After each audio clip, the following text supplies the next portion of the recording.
I checked the gauges on the Nereus as our descent into the Pacific began.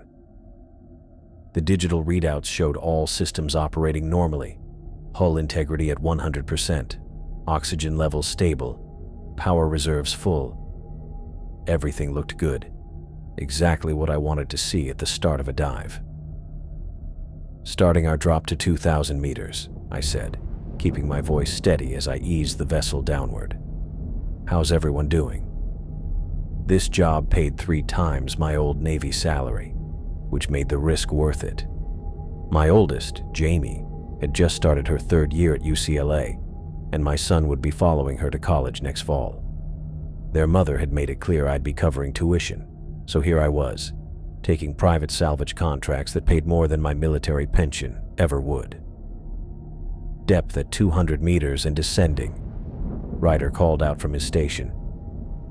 His voice carried the same methodical calmness it always did, one of the reasons I'd requested him for 6 dives now. He knew his equipment inside and out, never got rattled, and could fix almost anything that broke underwater. Becky tapped her console, studying the sonar display. No underwater currents detected in our descent path. Thermal readings normal for this depth. She adjusted her glasses. I'd only worked with her twice, but her reputation as a marine biologist was impressive. Her knowledge of deep-sea ecosystems had proven valuable on previous dives. "What exactly was this drone doing when it went offline?" I asked, keeping my eyes on our trajectory. The mission brief had been surprisingly light on details. Becky glanced up from her monitor. "Collecting samples near a hydrothermal vent field. It's an experimental model with specialized collection arms, worth about $4 million. The company can't afford to lose it." That explained the generous payment for a supposedly routine retrieval. $4 million sitting on the ocean floor meant someone's job was on the line. "We're passing 400 meters, Ryder reported. "All systems nominal. Hull pressure within expected parameters." I nodded, watching the water outside our viewport grow darker with each meter we descended. "We'll need about 40 minutes to reach target depth. Everyone stay sharp." The cockpit filled with a blue glow as natural light faded. The pressure outside increased, but inside our reinforced hull we stayed comfortable, if cramped. The Nereus wasn't built for luxury, just functionality and survival. At 800 meters, we passed through a school of lanternfish, their lights flashing as they scattered from our beams. The sight never got old, even after years of deep dives. Each tiny light cut through the darkness around us. "Enjoying the light show?" I asked, glancing at Becky, who was recording the encounter on her tablet. "Always," she replied without looking up. "That's Diaphis Theta. They don't usually school this densely at this depth. Interesting adaptation." Ryder chuckled. "You'll have to excuse Becky. She gets excited about fish the way most people get excited about sports teams." "Just doing my job," she responded, but I caught the slight smile on her face. As we passed the 1,000-meter mark, the water outside was a cold 40 degrees, while we stayed at 68 inside the submersible. I wiped the condensation off the viewports with my sleeve. 1,200 meters, Ryder called out, adjusting ballast to compensate for increased pressure. I felt the subtle shift as the Nereus rebalanced itself. "How's that drone signal looking?" "Getting stronger," Becky reported, studying her display. "I estimate it's about half a kilometer east of our current position. The topography data suggests it's in some kind of depression or ravine." "Understood. I'll adjust our approach vector." At 1,500 meters, I turned on the flood lamps, cutting through the darkness. The beams revealed jagged rock formations rising from the seafloor, covered with colorful deep-sea anemones and sponges. In the distance, a sheer cliff face dropped into a deep canyon. "That's the Mid-Pacific Ridge extension," Becky explained, pointing toward the cliff. "This whole area is geologically active. Those formations were created by underwater volcanic activity over thousands of years. The drone's homing beacon grew stronger on our instruments, pulling us toward a narrow ravine that cut between two massive rock walls. As I guided the Nereus closer, something about the location made the hair on the back of my neck stand up. I'd learned to trust that feeling during my years in the Navy. It had kept me alive more than once. "Pretty tight quarters ahead," I said, masking my concern with professional detachment. "Ryder, keep an eye on our clearance. Becky, any unusual readings from inside that ravine?" "Nothing significant," she replied after a moment. "Some thermal fluctuations, but that's expected near the ridge. Sonar shows adequate clearance for our hull, though we'll need to take it slow." I nodded and kept walking, but the uneasiness remained. The ravine opened up like the mouth of a giant beast. The rock walls on either side were lined with odd curved shapes that looked like teeth. Just nerves, I told myself. Just the usual deep-sea paranoia that hit everyone eventually. But as we neared the ravine, the feeling intensified. Something was off about this place. I couldn't explain it, but I felt it deep down. Still, we had a job to do, and I kept these thoughts to myself as we continued our descent into the darkness. I spotted it immediately when Becky pointed toward the viewport. The drone we'd come for, half buried in the ocean floor silt. Its metallic blue casing reflected our floodlights, making it stand out against the murky sea floor. "Good eye, Becky," I said, easing the Nereus closer. The drone was a cylindrical device about 6 feet long, designed for deep water exploration. Several of its propellers were visibly bent, and the entire front sensor array looked damaged. "There's our $4 million piece of equipment." I maneuvered our submersible directly above the target, careful not to kick up too much sediment with our thrusters. The ravine walls loomed on either side of us, creating a claustrophobic channel that made precise positioning tricky. "Ryder, prep the manipulator for retrieval," I instructed, keeping my hands steady on the controls. "Let's grab this thing and get back to the surface." Ryder nodded, unbuckling his safety harness with practiced efficiency. He moved to the control station on the port side of the cabin, his fingers dancing across the panels as he activated the external systems. "Extending arm now," he said, voice calm as always. Hydraulic pressure nominal. Through the viewport, I watched the mechanical appendage unfold from the Nereus's undercarriage, articulated joints moving with deliberate precision. The metal claw at its end opened wide, positioning itself above the partially buried drone. "Little more to the left," Ryder muttered, eyes fixed on his control screen. "Almost there." The claw descended slowly, disturbing the fine silt around the drone. That's when I noticed something odd. The sediment wasn't settling the way it should. There was another disturbance pattern, separate from what our manipulator was causing. "Hold up," I said, leaning closer to the viewport. "Something's not right with the silt movement down there." Ryder paused the arm's descent, glancing up. "What do you mean?" "It's not just our disruption," I explained, pointing to an area about 20 feet beyond the drone where the seafloor seemed to ripple slightly. "Something else is moving the sediment. Something big." Becky immediately turned to her station. "Checking sonar now." The mechanical claw hovered above the drone as we tensed. Years of underwater operations had taught me to trust my instincts, and right now, every one of them was sending warning signals. "Becky?"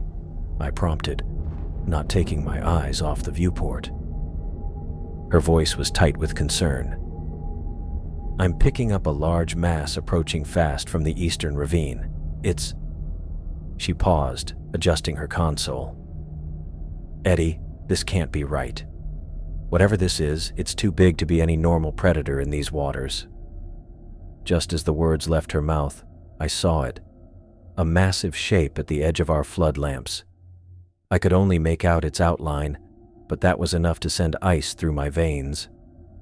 The creature had huge flippers propelling it through the water, and its long head tapered to a snout filled with teeth I could see clearly even from this distance, each one longer than my arm. "What the hell is that?" Ryder whispered, his usual composure cracking. The creature shot toward us with incredible speed, closing the gap faster than seemed possible for something its size. Its massive body twisted with sinuous grace, despite being easily 40 feet long. Becky's voice rose in panic. "It's a Kronosaurus, a marine reptile from the Cretaceous period." Her training kicked in even as fear filled her words. "It can't be. They've been extinct for 100 million years."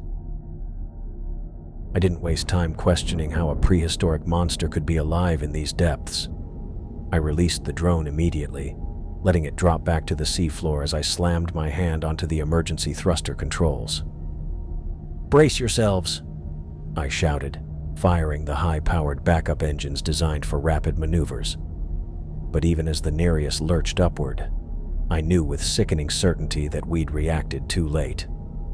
The Kronosaurus closed the final distance with a powerful thrust of its massive flippers, jaws opening wide to reveal rows of conical teeth designed for crushing. The impact came like a freight train. Our submersible spun wildly as the Kronosaurus slammed into our port side, throwing me against my harness. Metal groaned around us as the Nereus tumbled through the water. I fought the controls, trying to stabilize us while warning lights lit up the console like a Christmas tree. A piercing alarm cut through the chaos. Hull breach. A spray of icy seawater shot into the cabin from a crack near the ceiling, misting the air. "Breach in Sector 3, I yelled, fighting to keep my hand steady on the controls. Before I could say anything else, the submersible lurched again. From the corner of my eye, I saw Ryder, who hadn't managed to get back to his seat, fly across the cabin. His body crashed against the starboard wall, his head connecting with a pressure valve. The sound was unmistakable. A wet crack, followed by silence. Ryder slid down the wall, leaving a dark smear of blood behind him. He crumpled to the floor, eyes open but seeing nothing, a pool of red spreading beneath his head. "Oh God! Ryder!"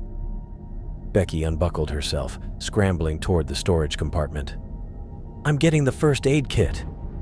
"No!" I barked, harsher than I meant to. "He's gone, Becky. Look at his eyes." She froze, turning toward Ryder's still form. The truth sank in as she stared at his unmoving chest, the unnatural angle of his neck. "But we can't just—" "We don't have time." I cut her off, my voice breaking. "That thing is coming back.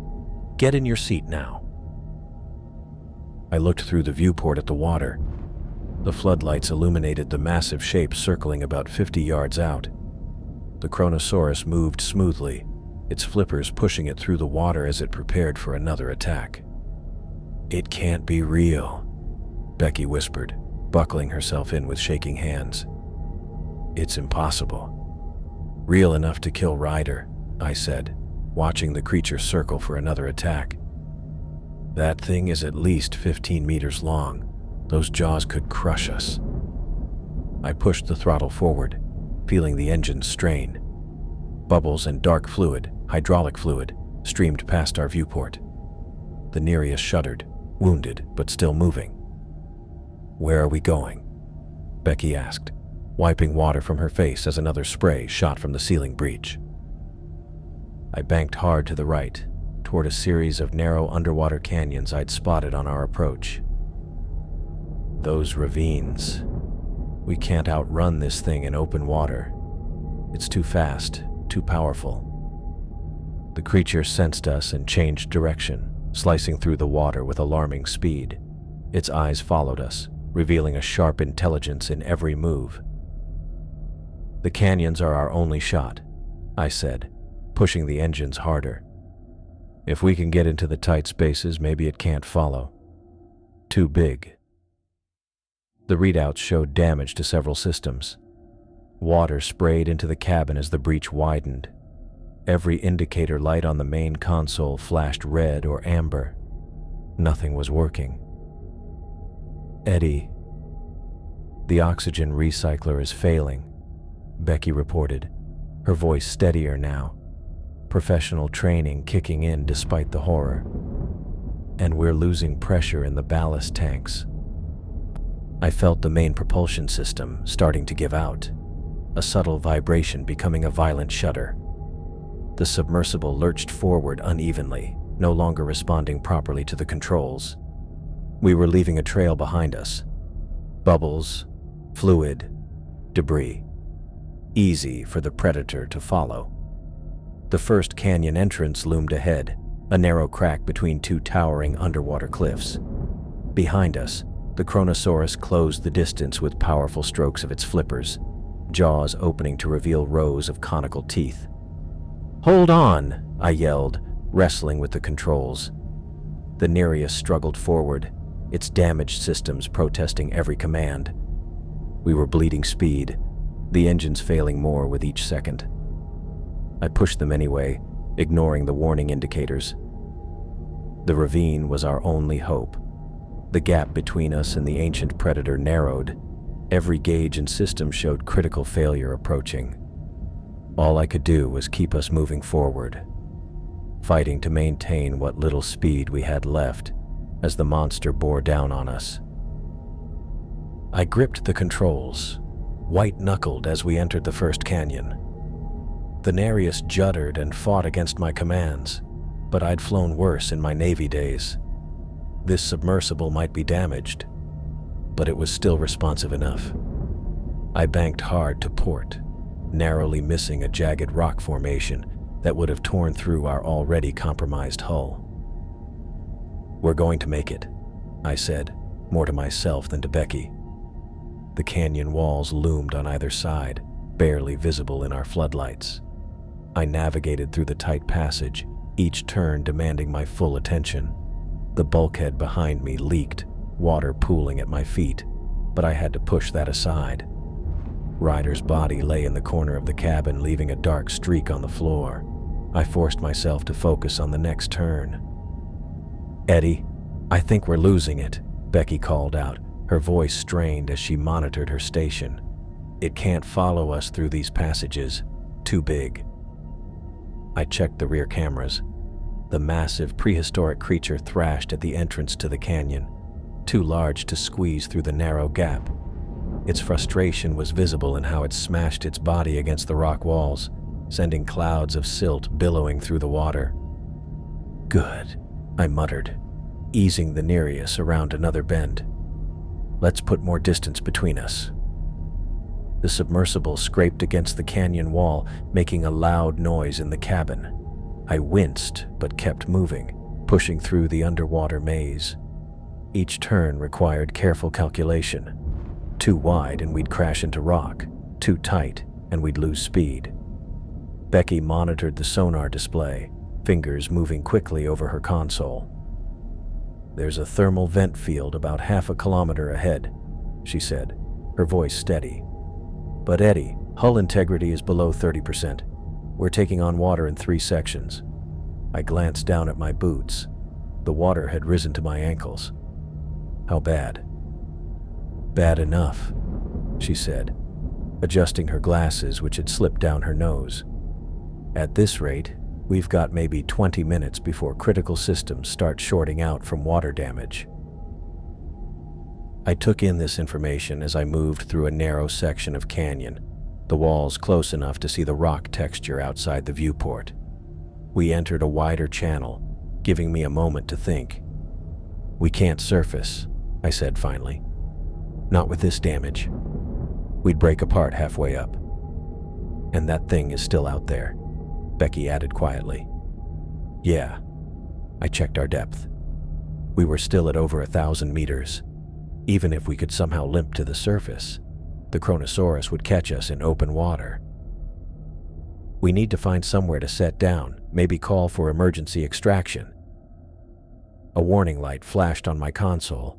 The rear cameras showed only darkness now. They'd failed. I had no way of knowing if the creature had found another route to follow us. We came out of the narrow passage into a wider part of the underwater canyon. The space opened up, but the floodlights couldn't reach the distant walls. My gut twisted with dread. "Becky, run a full scan. 360 degrees. She was already doing it, her expression tight with concentration. Nothing on sonar yet, but these rock formations could be masking. The impact came from below with such force that I bit my tongue. The Nereus lurched upward, then stopped dead. Through the viewport, I saw it. The Kronosaurus had somehow circled beneath us.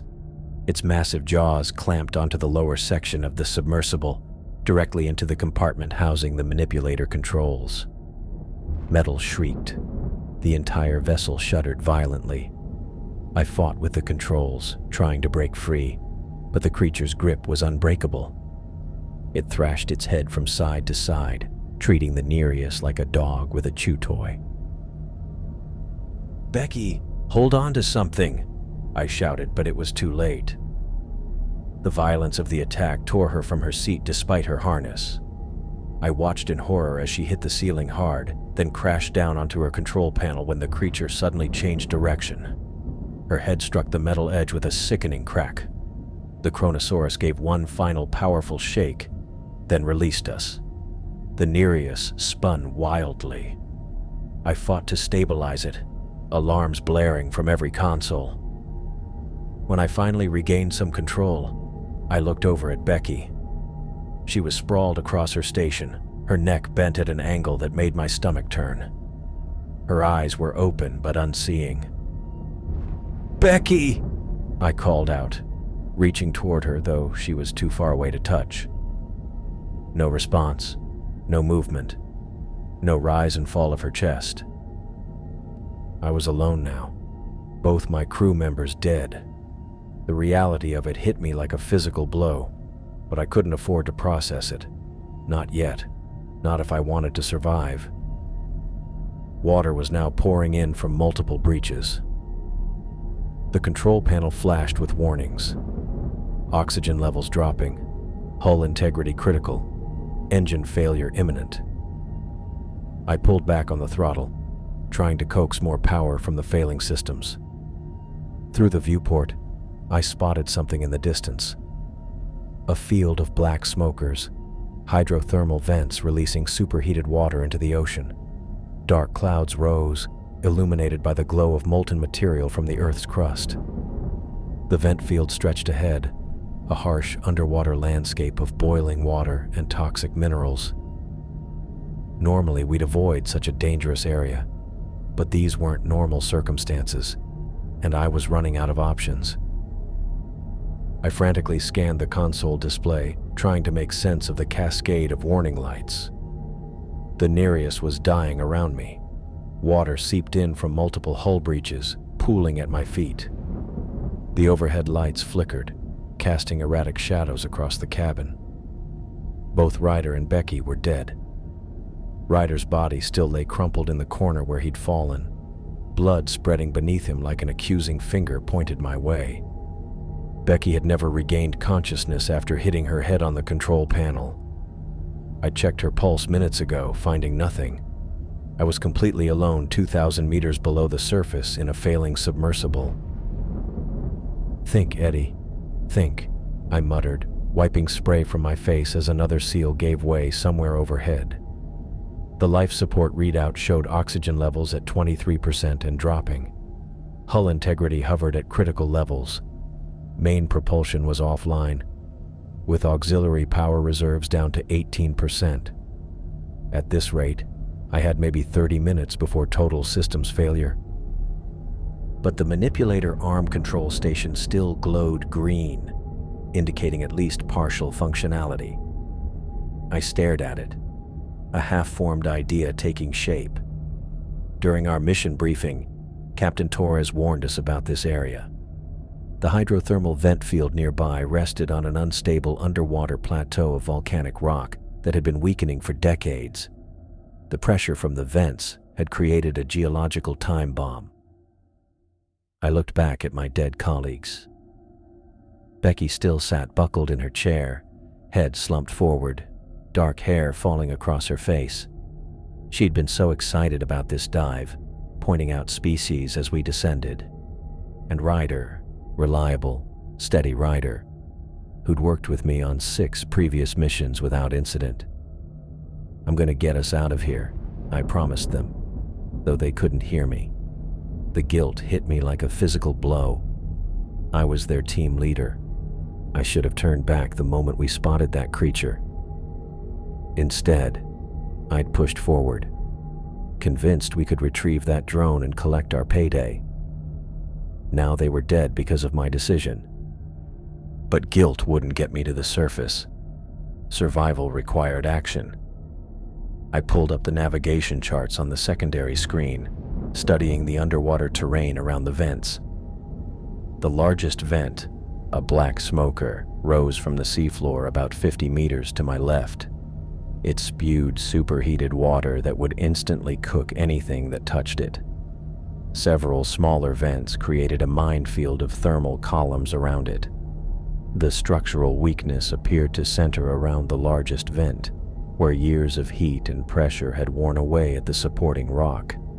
If enough force was applied at precisely the right point, a shadow passed beneath us, drawing my attention to the viewport. The Kronosaurus circled below, its massive body moving with surprising grace. I estimated it was at least 40 feet long, with a head the size of a small car. Those ancient eyes tracked the Nereus, watching my every move. This wasn't random predation. The creature was treating this as a territorial challenge. It saw us as intruders and wouldn't stop until we were eliminated. "You don't belong here," I whispered, watching it glide beneath us. "You shouldn't even exist." Yet it did exist, a living fossil that had somehow survived for 100 million years in this isolated pocket of the deep ocean. And now it had killed my crew and damaged my vessel beyond repair. I turned back to the controls, assessing my options. The manipulator arm controls responded when I tested them, though with noticeable lag. The mechanical arm itself appeared damaged but operational based on the external camera feed. It might have enough strength for what I needed. The auxiliary power indicator blinked, reminding me of my dwindling resources. I had one shot at this. If I failed, the Kronosaurus would finish what it started, or I'd die slowly as oxygen ran out. I pulled up the structural analysis of the vent field and compared it to what I saw through the viewport.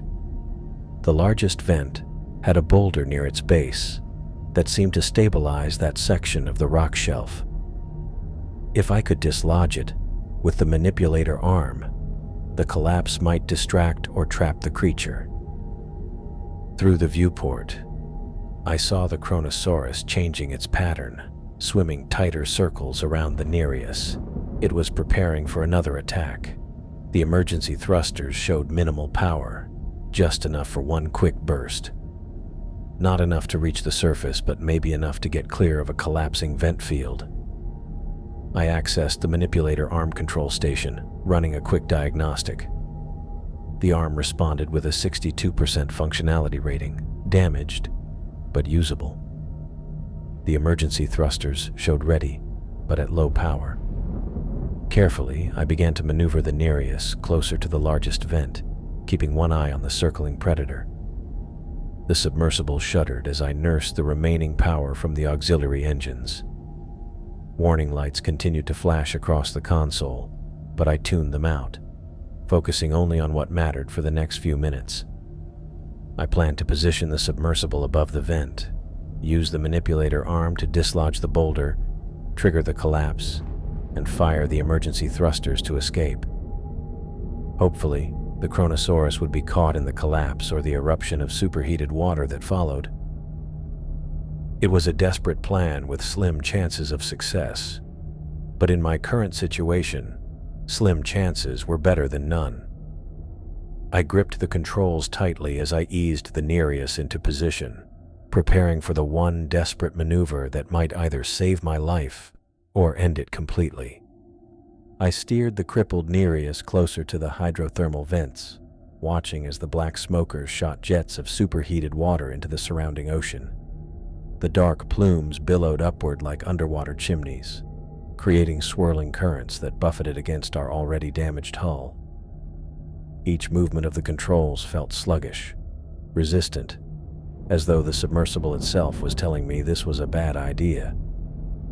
Through the viewport, I could make out the massive structures that housed the vents, natural formations built up over centuries from mineral deposits. They looked like strange alien towers rising from the ocean floor. But what caught my attention wasn't their otherworldly appearance, but how unstable they seemed. Large boulders and chunks of rock balanced precariously on narrow shelves, some looking like they might tumble down with the slightest disturbance. This might work, I muttered to myself, glancing back at the still forms of Becky and Ryder. I couldn't dwell on them now, not if I wanted to survive. I shifted my focus to the manipulator arm control station. Most systems were offline, but this one still showed partial functionality. I reached for the joystick controls and powered up the system. The mechanical arm beneath the Nereus jerked to life, moving with stuttering, uncoordinated motions that sent small vibrations through the hull. "Better than nothing," I said, putting it through a basic mobility test. The arm extended outward, its movements shaky but responsive. The hydraulics had taken damage, but they were holding. For now. A shadow passed across the viewport, drawing my attention back to the water beyond. The Kronosaurus was still out there, but it had changed its hunting pattern. Instead of the direct, aggressive approaches it had made before, now it circled at a greater distance, making wide, deliberate passes around the Nereus and the vent field. Its long, streamlined body cut through the water with disturbing grace for something so massive. I could see its eyes, dark, ancient, and far too intelligent, tracking our movements. It was assessing, learning, preparing. The console in front of me flashed with more red warnings than I could process at once. Oxygen levels were dropping steadily, now below 20%. Water pressure alarms were sounding from multiple hull sections. Main power was fluctuating, causing the lights to dim momentarily before emergency backups kicked in. We were dying, this submersible and I, in slow, methodical increments. I turned my attention to the largest of the hydrothermal vents, about 50 meters to our port side. The structure around it was a jumbled mass of rock and mineral formations, but what caught my eye was a massive boulder near its base. From this angle, it looked like that single rock was acting as a keystone, supporting a significant portion of the surrounding shelf. If that boulder moved, an idea formed, desperate and risky, but possibly our only chance. I eased the Nereus forward, fighting the current from the vents that pushed against us. Water leaked steadily from a crack above my head, landing on my shoulder in a cold, rhythmic pattern that matched the pounding of my heart. Carefully, I positioned the submersible directly above the largest vent. The temperature readings spiked dramatically on the external sensors. If the hull failed completely while we were here, the superheated water would boil us alive in seconds. I engaged the manipulator arm again, extending it downward toward the massive boulder. The arm shuddered, struggling to maintain stability in the strong current surrounding the vent. A warning tone pulled my attention back to the external cameras. The Kronosaurus had changed direction. It was no longer circling. Its massive body had turned, and it was now heading straight toward us, powerful tail propelling it forward with frightening speed. No, not yet, I said, quickly checking the emergency thruster controls. The display showed minimal power reserves. barely enough for one short burst. It would have to be enough. I watched the creatures approach, my hand hovering over the thruster controls, while my other hand gripped the manipulator joystick. Distance, timing, everything would need to be perfectly synchronized. The Chronosaurus closed the gap rapidly. 500 meters, 400, 300. I could see details of its hide now, the ancient scales reflecting the submersible's lights. Its jaws began to open, revealing rows of conical teeth designed for gripping and tearing. I mentally calculated how much time I had left before impact, how long the thrusters would burn, how quickly the manipulator could move that boulder, and whether the resulting collapse would happen fast enough to matter. My fingers tightened on both controls as I tracked the creature's approach, waiting for the precise moment when everything would align, when my desperate plan might actually work. I hovered the Nereus above the largest vent, my fingers poised over the emergency thruster controls. My heart pounded as I stared at the console, watching the critical warnings flash across almost every system. Water still leaked in from multiple breaches in the hull, pooling around my boots. But that wouldn't matter if my plan worked, or if it failed. The manipulator arm extended beneath the submersible, ready to dislodge the boulder I'd spotted. Through the viewport, I saw the mechanical claw shaking. The hydraulics were barely working, but they only needed to last a few more seconds. "Come on," I whispered to myself, the words almost lost in the hiss of escaping air and the constant ping of alarms. Movement in my peripheral vision drew my attention back to the murky water beyond the floodlights. The Chronosaurus had changed course. No longer circling, it was now charging directly toward us, a living torpedo of ancient muscle and teeth cutting through the water with terrifying speed. The creature was massive, its body propelled by powerful flippers that shouldn't exist in this century. Every instinct told me to flee. But the Nereus was too damaged, too slow. Running wasn't an option. I watched the monster's approach, its prehistoric form becoming clearer as it closed the distance.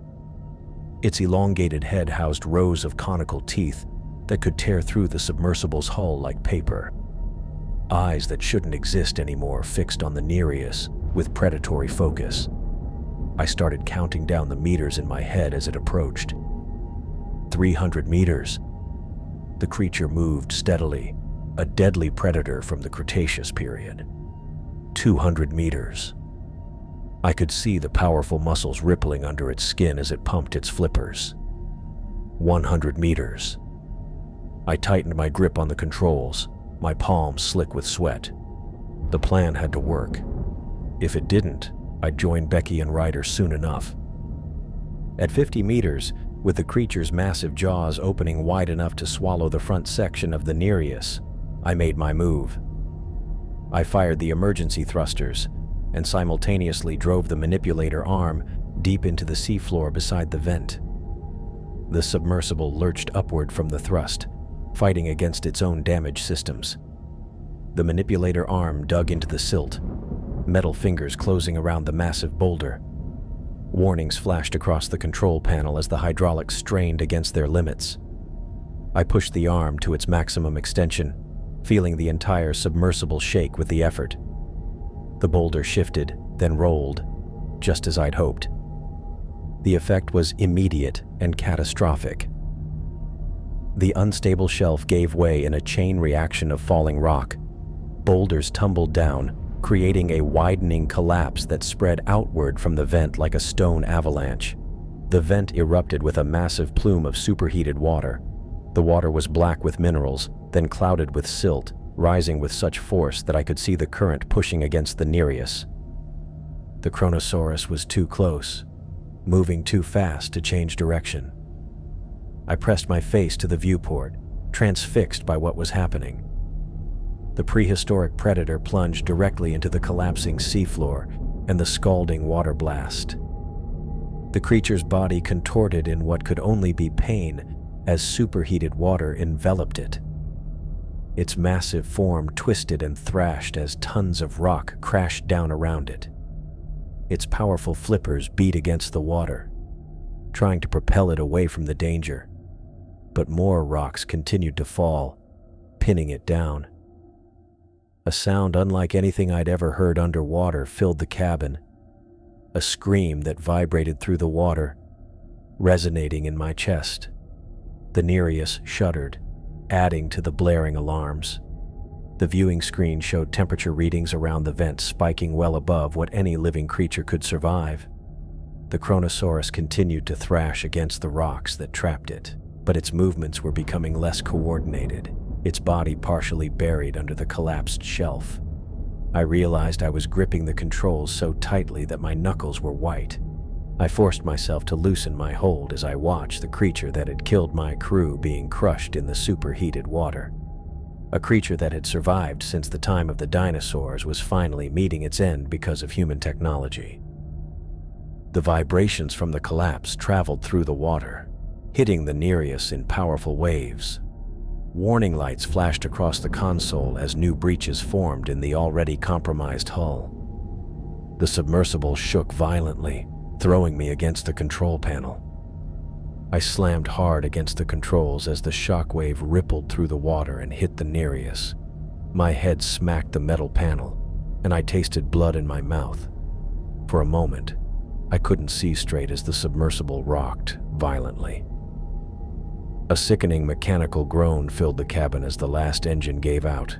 The console erupted with red warning lights, not just a few isolated alerts, but a Christmas tree of disaster. System after system reported failure. No, no, no, I muttered, wiping blood from my lip as I tried to regain control. The Nereus tilted and began to drift, caught in the ocean current. I pulled at the controls, but they were unresponsive. The submersible was now just a metal coffin 2,000 meters below the surface. I wiped condensation from the viewport. Through clouds of silt and debris, I saw the aftermath of what I'd done. The vent field had collapsed, and there, partially buried under boulders, was the Kronosaurus. Its massive body thrashed against the weight pinning it down. One flipper beat against the rocky prison, but it couldn't break free. Not yet. I checked the power readings. Main engines, offline. Navigation systems, failing. Life support, critical. Auxiliary power was down to 12% and falling. We had maybe a few hours of emergency systems left at best. With shaking fingers, I reached for the emergency beacon control panel, still intact on the right side of the main console. I flipped open the protective cover and pressed the activation button. A small green light blinked on, the only good news in this entire disaster. "Come on," I whispered, watching the signal strength indicator. It fluctuated but held steady. The beacon was working, broadcasting our position to any vessels within range. I ran a hand over my face, feeling the slick mixture of sweat and blood. The damage assessment screen showed what I already knew. Catastrophic hull breaches in multiple sections, critical system failures across the board, and zero propulsion capability. There was absolutely no way we were getting back to the surface under our own power. The beacon was my only lifeline now. The support vessel Atalanta would be tracking us, and when we failed to make our scheduled check-in, they'd come looking. They'd pick up the beacon signal and send a rescue submersible. That was the plan anyway. That was all I had left to hope for. Water sloshed around my ankles as the Nereus drifted away from the vent field. The cabin was getting colder as the heating systems failed. I shivered and pulled my arms close to my body. I turned in my seat, looking at what remained of my crew. Ryder's body lay crumpled in the corner, the pool of blood around him now diluted by the seawater leaking in. Becky was still slumped over her console, her face peaceful despite the chaos that had claimed her life. They'd signed up for a routine salvage job, retrieve an expensive drone, collect their pay, go home. Instead, they'd found this nightmare. Instead, they'd died. And it was my fault. I was the one who took the contract. I was the one who led the mission. I was the one who survived. "I'm sorry," I said to them, knowing they couldn't hear me. "I'm so sorry." A thought crossed my mind as I looked at the collapsing vent field. How many vessels had vanished in these waters because of that thing? How many teams had faced the Kronosaurus and never returned? The deep ocean held many mysteries, and maybe this was the answer to some of them. The water around my ankles grew deeper. Another seal had given way. I didn't bother trying to patch it. There were too many leaks now, and not enough hands to fix them. Through the viewport, I saw the trapped Kronosaurus, struggling in the distance, its massive body lit by the Nereus's external lights. Even buried under rock and scalded by vent water, it kept fighting. Its head turned toward the submersible, and its eyes found mine. Those eyes, ancient and filled with hatred, locked onto me. This creature wasn't just a predator. It knew what I had done to it. If it ever broke free, I knew it would hunt me until one of us was dead. I sat in the dying submersible, watching the emergency lights flicker like fireflies ready to give up their glow. The power continued to fade, every system ticking down to zero one by one. Each time a light blinked out, the darkness pressed in a little more. Beyond the viewport, I knew it was still out there, the Kronosaurus. Even pinned under tons of rock and scalded by superheated water, I felt certain that if it ever freed itself from its rocky prison, it would hunt me relentlessly. The intelligence I'd seen in those ancient eyes wasn't something that would forget or forgive. The cabin was cold, and my breath came out in puffs. Life support systems failed one after another, each with a quiet alarm that eventually stopped. The temperature control had been one of the first to go. I rubbed my hands together and tucked them under my armpits to keep warm. I leaned forward to check the emergency beacon again, my movements slow in the increasing cold. The small control panel showed a steady green light, still blinking its regular pattern. I tapped the signal strength indicator, watching the needle jump but hold steady. Good. It was still transmitting our location to anyone who might be listening. Right now, that tiny green light was the most valuable thing in my world. My gaze drifted to the still forms of my crew. I couldn't leave them like that. Not Ryder, crumpled in the corner where he'd fallen, or Becky, slumped over her station. They deserved better. I pushed myself up from my seat, wading through the ankle-deep water that now covered the floor of the cabin. The cold bit into my skin as I moved toward the emergency supply locker. The locker door stuck, swollen from water damage. I yanked it twice before it gave way, revealing the bright orange emergency blankets inside. I pulled two out, the mylar crinkling loudly in the quiet cabin. I went to Ryder first. With gentle hands, I straightened his body as best I could, arranging his arms at his sides. I didn't look at his eyes, still open, but seeing nothing. After wiping some of the blood from his face with my sleeve, I carefully wrapped the blanket around him, covering him completely. My hands shook, not just from the cold. "I'm sorry," I whispered, though I knew he couldn't hear me. Next, I moved to Becky. She looked almost peaceful, like she might be sleeping. I lifted her gently from her slumped position and laid her straight in her chair. The second blanket went around her, tucked in at the sides. The bright orange stood out sharply against the dim blues and reds of the emergency lighting. I should have turned back, I told them both. I should have known better. I returned to my seat, the simple task having drained what little energy I had. Through the viewport, only dark water was visible now. The external lights were still functioning, but barely, casting weak beams that disappeared into the blackness. Occasionally, tiny bioluminescent creatures drifted past like ghostly visitors, their blue-green glow pulsing as they went about their business, indifferent to our tragedy. A jellyfish-like creature, no bigger than my hand, pressed against the glass for a moment before pushing away with gentle undulations. Its tentacles left faint trails of light in the water. The Atalanta must have noticed our absence by now. Our check-in was 6 hours ago. They would be organizing a search after 2 missed communications. They'd be tracking the emergency beacon signal. All I had to do was stay alive until they found me. I checked the oxygen levels on the console. The numbers kept dropping steadily. By my estimate, I had maybe 3 hours remaining before the levels became too low to sustain consciousness. After that, I pushed the thought away. 3 hours should be enough time. It had to be. Water continued to seep in through the cracks in the hull. There was nothing I could do about it. At this depth, the pressure would eventually crush us completely. The only question was whether I'd run out of air first. From somewhere in the distance, I heard it. A deep, resonant sound that vibrated through the water and the metal hull of the Nereus. The Kronosaurus was still thrashing against its stony trap. The sound came again, more desperate this time.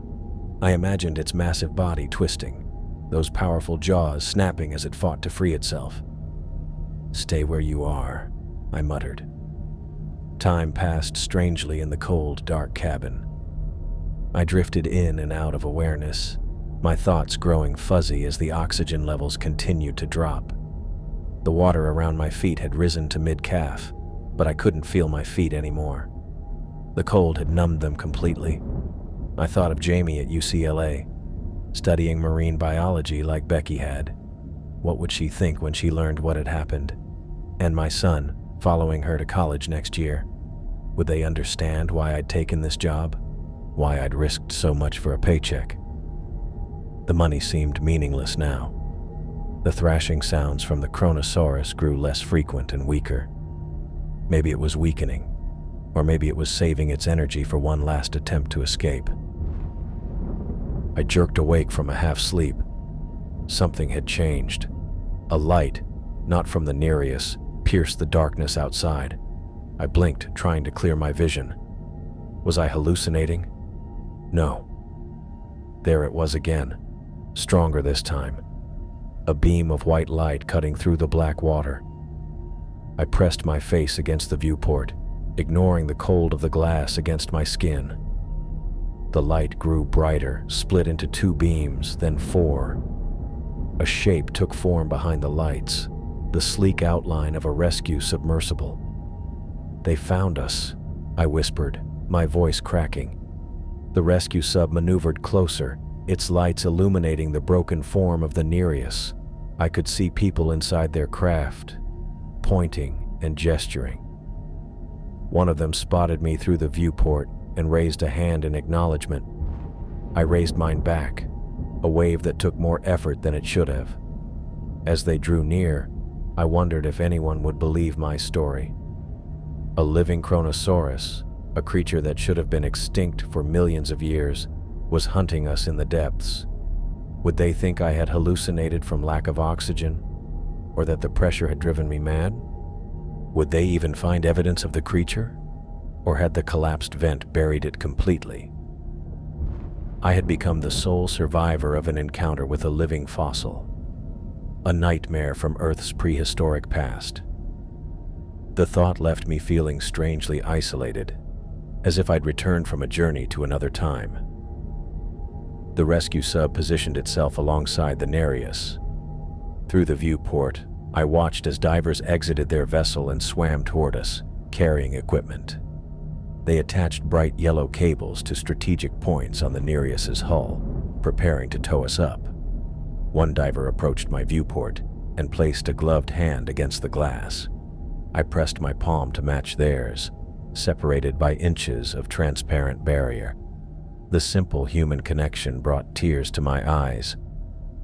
I watched the rescue team secure the damaged Nereus for retrieval. I knew my life would never be the same after this.